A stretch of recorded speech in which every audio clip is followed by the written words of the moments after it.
안녕하세요. 반갑습니다. 팝컬럼니스트 김태훈입니다. 네. 네.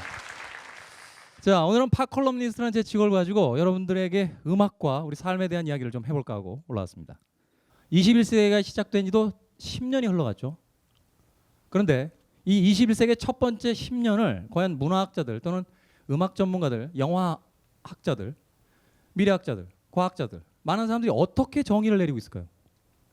지난 21세기의 첫 번째 10년은 이런 10년이었다라는 정의를 여러분들 혹시 들어보신 적 있습니까? 없죠. 음악을 이야기할 때 매 10년 단위로 음악사를 이야기하는 단어들이 있었습니다. 자, 50년대는 로큰롤의 시대였고요. 60년대는 비틀즈와 롤링스톤스로 대변되는 영국의 음악의 시대였습니다. 70년대 하드락이 이끌었고요. 80년대는 뉴웨이브라는 소위 신서사이저라는 새로운 악기가 등장함으로써 만들어진 그 당시의 용어가 있었고 90년대엔 비로소 힙합의 시대가 도래합니다.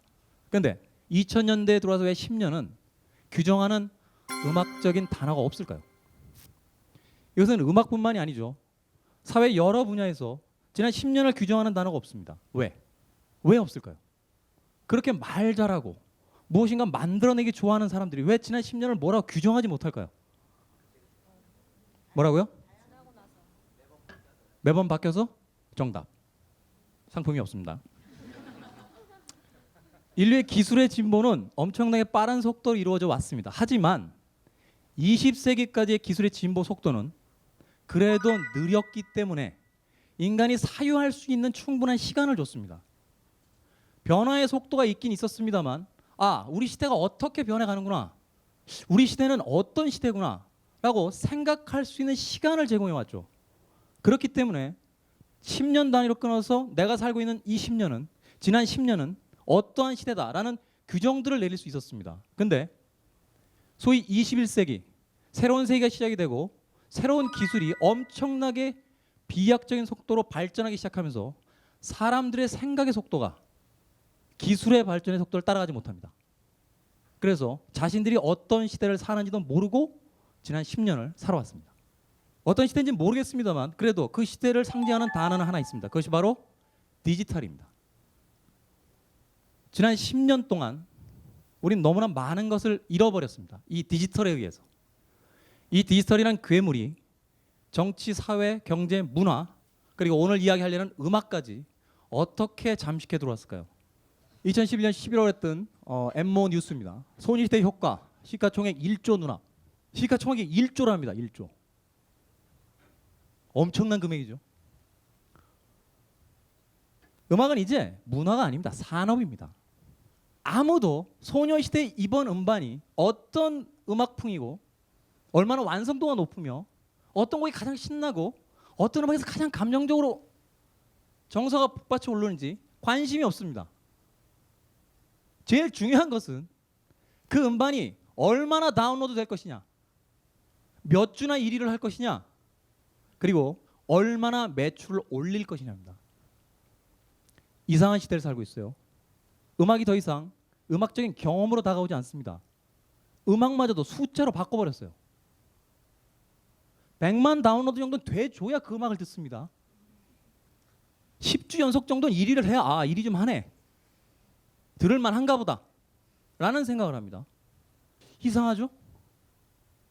음악은 듣는 것이고 그 자체로 즐겁고 개인적 취향이라는 것이 있는 것인데 이 음악을 홍보하는 수단들은 끊임없이 숫자를 가지고 그 모호한 개인적 취향은 다 사라진 채 오직 숫자만을 가지고 음악을 홍보해냅니다. 그리고 우린 거기 쉽사리 휩쓸립니다. 소녀시대의 음악에 대해서 이번 음악 너무 좋아 라고 이야기하는 친구들보다 야, 난리래, 100억이래 100억 이라고 하는 이상한 이야기들이 돌아다닙니다. 음악은 어디 있나요? 음악은 어디 갔을까요? 그럼 행복은 뭡니까? 21세기 디지털은 이걸 정의합니다. 어떻게? 숫자로. 이 속도, 기술의 진보, 인류의 위대한 기술의 개발까지 다 숫자로 이루어져 있는데 행복해졌나요? 삶의 가치라고 하면 뭘 떠올리십니까? 즐거움? 사랑? 행복? 굉장히 추상적이고 모호한 개념들이죠.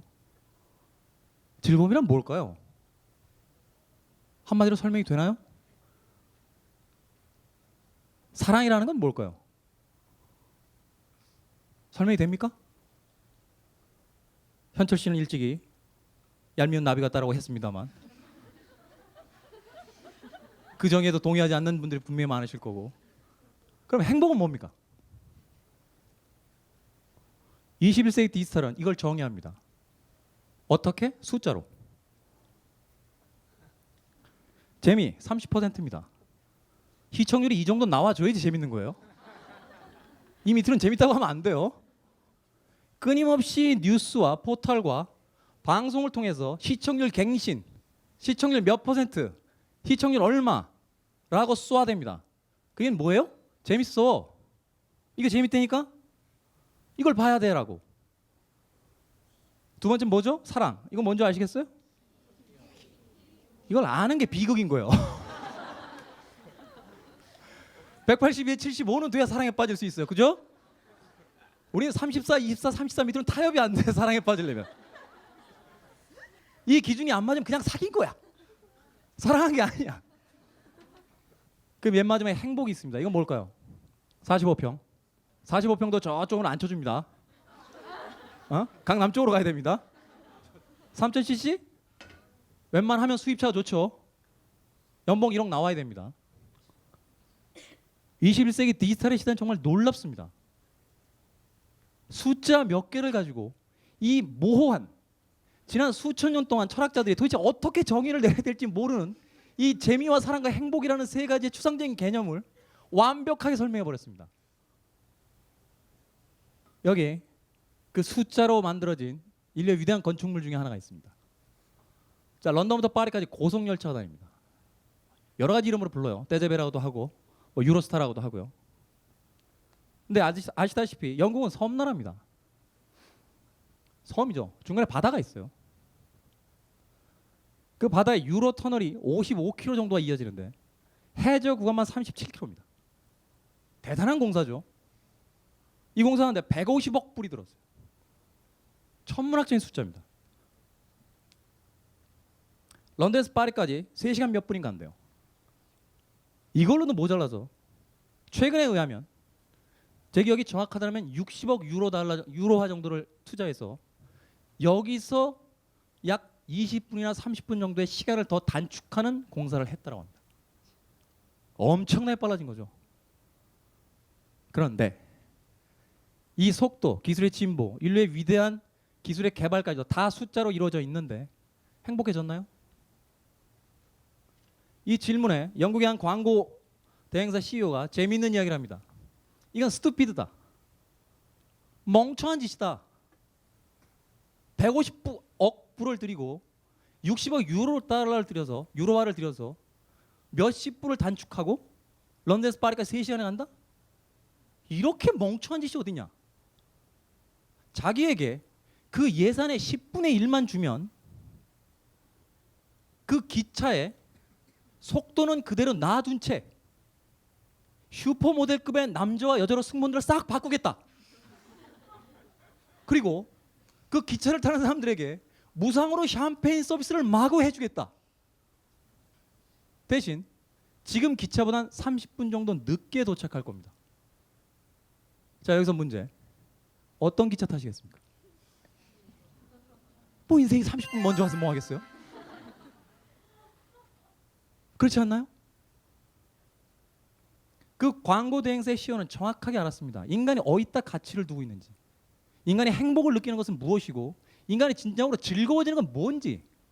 그것은 런던과 파리를 20분, 30분 더 빨리 가는 것이 아니라 아름다운 것을 보고 대접을 받으며 행복하게 무엇인가를 얻을 수 있다는 것. 숫자로 치환되지 않는, 숫자로 바뀔 수 없는 삶의 가치가 있다는 거. 왜 이 미국의 한 기업가에게 그토록 많은 사람들이 열광하고 그의 죽음을 안타까워할까요? 젊은 날의 스티브 잡스는 머리를 길게 기르고 맨발로 찢어진 청바지 입고 실리콘밸리를 걸어다니던 히피였어요. 엄청난 음악 광이었습니다. 1955년에 태어나셨고 2011년에 돌아가셨습니다. 인간적으로 결점이 많았던 인물입니다. 하지만 전 세계 어느 나라 대통령 또는 교황마저도 그만큼의 추모를 받지 못했습니다. 이 사람의 이름 아시죠? 스티브 잡스입니다. 이 사람이 왜 그토록 젊은 사람들에게 열렬한 추앙을 받을까요? 성공한 CEO였기 때문에? 이 사람 이전에 CEO가 없었나요? 엄청나게 많은 CEO들이 있었죠. 근데 왜? 전 세계에서 심지어는 유럽, 동남아, 남미 이런 데서 스티브 잡스가 죽었을 때 동네 바에다가 촛불을 받쳐놓고 자기들이 추모식을 합니다. 어디서? 왜 이 미국의 한 기업가에게 그토록 많은 사람들이 열광하고 그의 죽음을 안타까워할까요? 세상을 바꿔놨기 때문에가 정답입니다. 이 스티브 잡스가 한 콜라 회사에 있는 이사를 자기 회사를 스카우트할 때 그런 얘기를 했다라고 하죠. 연봉도 더 많지 않은데 내가 왜 당신네 회사에 가야 되냐? 라는 질문에 설탕물이나 팔 거요? 나랑 세상을 바꿉시다. 그 콜라 회사의 이사가 그 한마디에 감동을 받아서 두말 않고 스티브 잡스를 따라갔다고 합니다. 그렇다면 이 스티브 잡스는 무엇을 가지고 세상을 바꿨을까요? 추상입니다. 앞서서 숫자가 20세기를 모두 다 표현할 수 있다. 숫자로 표현되는 시대가 바로 우리 시대다라는 이야기를 드렸었죠. 스티브 잡스는 거꾸로 갔어요. 그건 바로 추상입니다.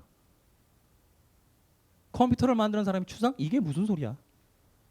여러분 아시다시피 스티브 잡스라는 인물은 대학교를 한 학기 만에 중퇴했습니다. 그리고 남의 대학교 졸업연설에 가서 그랬죠. 내 인생에서 가장 잘한 건 대학을 중퇴한 거야. 졸업생들을 앉혀놓고. 그런데 이 학교를 다니기 싫어했던, 아니죠, 학교엔 별다른 의미가 없다고 생각했던 스티브 잡스가 유일하게 열심히 청강으로 들었던 수업이 바로 서체 수업이었습니다. 글자가 얼마나 아름다운 글자들이 많은지, 타이포그래피 같은 이 서체에 대한 수업은 정말로 엄청나게 열의를 가지고 들었다고 그래요. 그리고 이것은 이후에 애플 컴퓨터가 전 세계를 석권하는데 제일 첫 번째 발판이 됩니다. 여러분들 써보시면 아시겠습니다만 폰트에 있어서, 서체에 있어서 경쟁 상대가 없습니다. 그런데 컴퓨터라는 기계는 철저히 기능성 기계죠. 속도가 얼마나 빠르냐, 얼마나 많은 작업을 동시에 수행할 수 있는가. 거기에 서체가 무슨 기능을 합니까? 서체가 무슨 기능을 하나요? 전문적인 디자인을 하는 사람이 아닌 이상 그 서체가 뭐 이렇게 중요합니까? 근데 사람들은 애플에서 나온 컴퓨터를 삽니다. 왜? 예쁘니까. 남녀가 연애할 때도 마찬가지죠. 성격 그지 같아요. 가진 것도 별로 없어. 근데 만나. 왜? 예쁘니까. 그럼에도 계속 만나. 왜? 잘생겼으니까. 그것은 그 나름의 하나의 가치예요. 스티브 잡스는 그걸 알았어요. 어떻게 알았을까요? 많은 기업인들이, 기술자들이 오직 기술 개발에만 전력 투구를 할 때 스티브 잡스는 그걸 어떻게 알았을까요? 이 사람 히피입니다. 나이가 들어서 머리가 시원하게 벗겨져 버렸습니다만 젊은 날에 스티브 잡스는 머리를 길게 기르고 맨발로 찢어진 청바지를 입고 실리콘밸리를 걸어다니던 히피였어요. 엄청난 음악 광이었습니다. 밥 딜런과 비틀즈의 음반을 부틀렉이라고 하는 소위 해적판 음반까지도 다 소장하고 있던 엄청난 음악광이었어요. 열광적인 락앤롤의 팬이었고 그 모호한 음악적인 추상의 미가 주는 그 아름다움을 알고 있었기 때문에, 그래서 애플사에서 수많은 디바이스들을 만들 때 다른 건 모르겠지만 음악에 최적화시켜라. 그리고 디자인 아름답게 뽑아라. 기능이 좀 문제가 있는데요. 필요 없어 그 기능. 넣지 마. 기능 하나의 값을 500원이라고 쳐볼까요? 10개의 기능이 있으면 5,000원짜리 기계가 됩니다. 새로운 기능이 하나 들어가면 5,500원이 되죠. 2개가 들어가면 6,000원이 될 겁니다. 근데 그냥 예쁘게 만들면 기능은 2개밖에 없는데 10,000원 받을 수 있어요.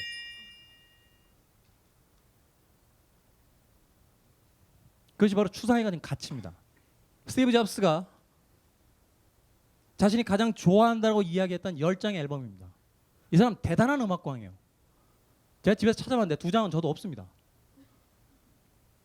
밥 딜런의 Highway 60 Revisited, 캣 스티븐스 Tea for the Tillerman, The Grateful Dead, The American Beauty, 글렌 골드의 바하, 골드베르그 변주곡, 잭슨 브라운, Race for the Sky.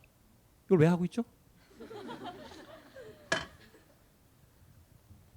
전문가들이나 가지고 있을 법한 음반들을 자신의 최고의 페이버릿 앨범이라고 선정해놨습니다. 음반이 많다라는 게 중요한 게 아닙니다. 여러분, 전 세계적으로 굉장히 유명한 사람이 타계했는데 인터넷에 그 사람이 가장 사랑한 10장의 앨범이 돌아다닙니다. 이런 CEO 보셨습니까? 이런 어떤 국가의 지도자를 보셨나요? 그가 얼마나 음악에 경도당에 있던 히피였는지, 음악의 광이었는지, 그의 죽음 이후에 인터넷에 띄운 여러 가지 기사 중에 하나가 그가 사랑한 10장의 앨범입니다. 그런데 역설적으로 무목적성, 목적이 없기 때문에 너무 재밌습니다. 어떠한 아름다움에 대한 체험, 그것이 삶의 가치다.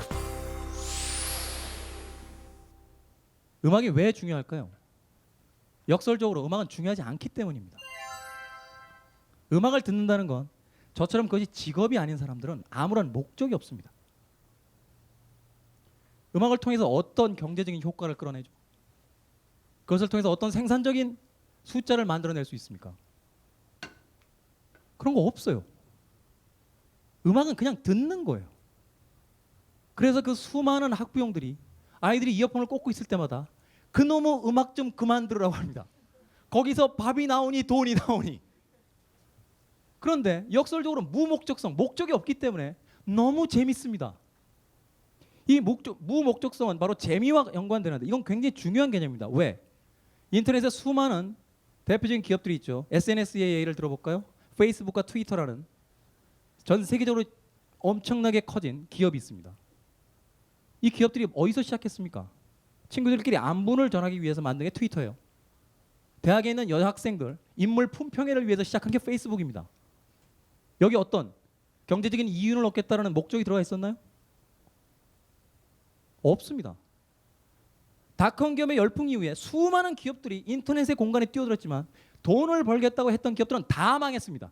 지금 인터넷에서 살아남아 있고 거대한 기업이 되는 회사들은 재미 삼아서 즐기려고 깔깔거리며 놀려고 하는 그런 사이트들이 젊은이들에게 폭발적인 인기를 끌었고 지금 최고의 기업으로 남아 있습니다. 그것은 무목적성입니다. 바로 재미라는 거죠. 두 번째, 음악은 여백의 공간이 있습니다. 굉장히 불완전한 예술이죠. 청각만을 사용합니다. 물론 81년 8월 1일에 MTV가 개국된 이후에 듣는 음악은 보는 음악의 시대로 변했다라는 이야기를 합니다. 그 대표적인 선수가 바로 마이클 잭슨이고, 하지만 그 당시에 MTV의 첫 번째 비디오가, 개국의 첫 번째 비디오가 비디오 킬드 라디오 스타라는 버글스의 음악, 비디오가 라디오를 죽일 거야 라는 선전포 같은 뮤직비디오가 상영이 됐음에도 불구하고 라디오가 죽었나요? 순수하게 청각만을 통해서 음악을 듣는 행위가 죽어버렸습니까? 아닙니다. 여전히 음악을 감상하는 사람들이 이곳저곳에 있습니다. 왜? 불완전하기 때문에, 여백이 있기 때문에. 그래서 우린 음악을 사랑합니다. 왜? 강요된 것이 없기 때문에, 숫자가 가진 구상의 폭력이 없기 때문에.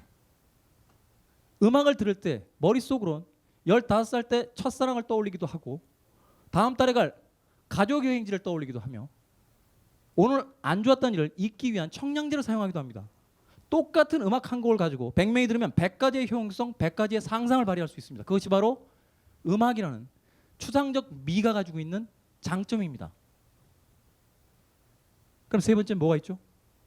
바로 추상적 미의 체험입니다. 이거 굉장히 중요한 개념입니다.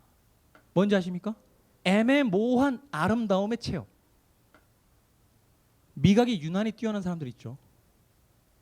그 사람들도 끊임없이 무엇인가를 맛보기 때문에 그 미각을 가질 수 있었습니다. 제가 최근에 문창과 대학원 공부를 하고 있는데 감각기관을 표현하는 여러 가지 단어들이 있는데 이 미각에 대한 표현이 아주 애매모호하고 내가 뭔가를 표현했을 때 상대가 100% 이해할 수 없는 표현들이 거의 대부분입니다. 야, 짭조름해. 이게 뭐야? 야, 알싸하다. 알싸가 뭘까? 굉장히 추상적이죠. 그런데 그것을 계속해서 개발시켜 줍니다. 그 음악 어때? 야, 그 음악이 말이야 이렇게 낭만적. 그 거기서 하나 울 뻔. 음악을 말로 설명할 수 있나요? 불행히도 전 그걸 직업으로 가지고 있습니다. 그러니 늘 난관에 부딪힙니다. 이 추상적인 미를 도대체 글과 말로 어떻게 설명해야 되는지. 음악을 듣는 건 바로 그 애매모호한 경계선, 1, 2, 3, 4, 5, 6, 7로 끌어지는 디지털이 같지 못한 아날로그의 1과 2의 그 어딘가 미묘한 경계선 어디, 3과 4 사이에 3.5 정도? 3.6에서 좀 더 가나? 하는 그 애매모호한 추상적인 경계선, 그것을 감각하고 이해하고 깨닫고 느끼는 겁니다. 인간이 본성적으로 태생적으로 행복을 느끼는 그 순간들이 굉장히 묘한 순간들이 있습니다. 언제? 아침에 눈을 떴는데 햇볕이 쫙 창문을 통해서 내려올 때 너무너무 행복하게 아침에 일어납니다. 그걸 숫자로 바꿀 수 있나요? 돈의 가치로 따질 수 있습니까? 길을 가다 누군가를 도와주고 작은 선행을 베푼 뒤에 갑자기 자기가 굉장히 좋은 사람이 된 것 같은 기분으로 거리를 걸어갈 때 너무 행복해지는 기분을 느낄 때가 있습니다. 이걸 숫자로 바꿀 수 있습니까? 절대로 숫자는 표현할 수 없는 것들입니다. 그런데 사회와 부모님들과 주변 사람과 매체는 그러한 행복 따윈 없다라고 광고합니다. 그리고 끊임없이 숫자를 가지고 우리에게 행복이란 45평이고 3000cc고 1억이야 라고 숫자로 밀어붙입니다. 열심히 공부한다고 다 성공할 수 있을까? 아니죠. 우리가 살고 있는 이 시스템 안에선 모두가 다 열심히 살아도 확률적으로 과반수 이상의 사람이 자기가 생각했던 그 숫자에 도달하지 못한 채 살아가야 됩니다. 이것은 통계예요. 확률이고. 그런데 아이들이 커 나갈 때 그 아이들에게 뭐라고 그럽니까? 은연중에 45평이 있어야 되고 3000cc가 있어야 되고 1억이 있어야 돼 라고 이야기합니다. 그럼 그 아이들 중에 50% 이상들은 어쩔 수 없이 통계학적으로 자기가 인생에 패배했다는 생각을 머릿속에 가질 것이며 자신이 루저라고 생각하면서 살아가야 됩니다. 그것은 아이들에게 교육을 시키는 것이나 또는 아이들에게 행복을 가르쳐 주겠다는 게 아니라 저주를 퍼붓고 있는 거예요.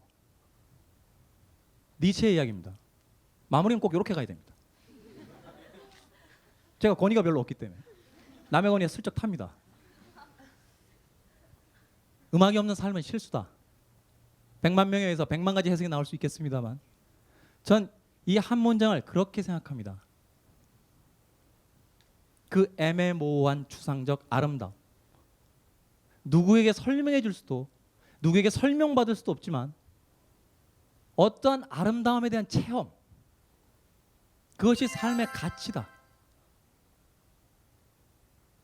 우리가 인간으로 태어났고 우리가 인간의 어떤 가치를 추구하고 인간적으로 행복하기 위해선 이 21세기 디지털이라는 숫자 강요하고 있는 그 폭력적인 부분들이 아니라 인간이 본연에 가지고 있었던 그 추상적인 감각들, 추상적인 미를 느낄 수 있는 감각들을 복원하는 것이고 그것을 통해서 일상의 작은 부분들부터 행복을 느끼며 살아야 하는 것이다. 그리고 그것을 하기 위해서 가장 기본이 되는 것은 음악을 듣는 것이다.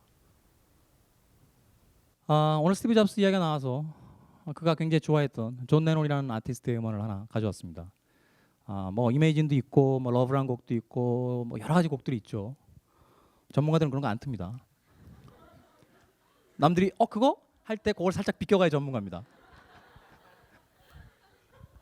머더라는 곡입니다. 자신의 어머니에 대해서 이야기하고 있는 곡인데 굉장히 유명하지만 국내 라디오에서는 잘 나오지 않던 그런 음악입니다.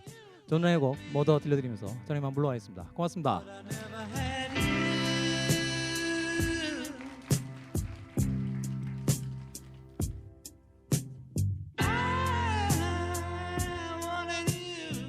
지식기부 콘서트 N, 지식의 힘 나눔의 기쁨 함께할수록 커집니다.